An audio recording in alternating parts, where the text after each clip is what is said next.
ماں باپ کے ساتھ بھلائی کرتے رہو۔ اگر ان میں سے ایک یا دونوں تمہارے سامنے بڑھاپے کو پہنچ جائیں تو ان کو اف تک نہ کہنا اور نہ انہیں جھڑکنا، اور ان سے بات ادب کے ساتھ کرنا، اور عجز و نیاز سے ان کے آگے جھکے رہو اور ان کے حق میں دعا کرو کہ اے پروردگار، جیسا انہوں نے مجھے بچپن میں شفقت سے پرورش کیا ہے تو بھی ان کے حال پر رحمت فرما۔ جو کچھ تمہارے دلوں میں ہے تمہارا پروردگار اس سے بخوبی واقف ہے۔ اگر تم نیک ہوگے تو وہ رجوع لانے والوں کو بخش دینے والا ہے۔ اور رشتہ داروں اور محتاجوں اور مسافروں کو ان کا حق ادا کرو، اور فضول خرچی سے مال نہ اڑاؤ کہ فضول خرچی کرنے والے تو شیطان کے بھائی ہیں، اور شیطان اپنے پروردگار کی نعمتوں کا کفران کرنے والا یعنی ناشکرا ہے۔ اور اگر تم اپنے پروردگار کی رحمت یعنی فراخ دستی کے انتظار میں جس کی تمہیں امید ہو ان مستحقین کی طرف توجہ نہ کر سکو تو ان سے نرمی سے بات کہہ دیا کرو، اور اپنے ہاتھ کو نہ تو گردن سے بندھا ہوا یعنی بہت تنگ کر لو کہ کسی کو کچھ دو ہی نہیں، اور نہ بالکل کھول ہی دو کہ سبھی کچھ دے ڈالو، اور انجام یہ ہو کہ ملامت زدہ اور حسرت زدہ ہو کر بیٹھ جاؤ۔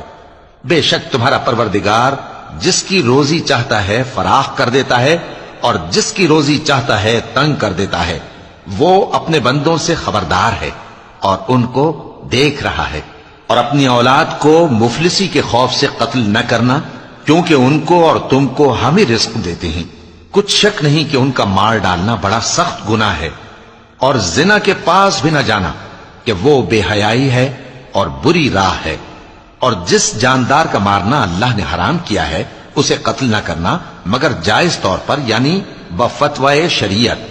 اور جو شخص ظلم سے قتل کیا جائے ہم نے اس کے وارث کو اختیار دیا ہے کہ ظالم قاتل سے بدلہ لے، تو اس کو چاہیے کہ قتل کے قصاص میں زیادتی نہ کرے کہ وہ منصور و فتح یاب ہے۔ اور یتیم کے مال کے پاس بھی نہ پھٹکنا مگر ایسے طریق سے کہ بہت بہتر ہو، یہاں تک کہ وہ جوانی کو پہنچ جائے۔ اور عہد کو پورا کرو کہ عہد کے بارے میں ضرور پرسش ہوگی۔ اور جب کوئی چیز ناپ کر دینے لگو تو پیمانہ پورا بھرا کرو، اور جب تول کر دو تو ترازو سیدھی رکھ کر تولا کرو، یہ بہت اچھی بات اور انجام کے لحاظ سے بھی بہت بہتر ہے۔ اور اے بندے، جس چیز کا تجھے علم نہیں اس کے پیچھے نہ پڑ کہ کان اور آنکھ اور دل ان سب اعضاء کے بارے میں ضرور باز پرس ہوگی۔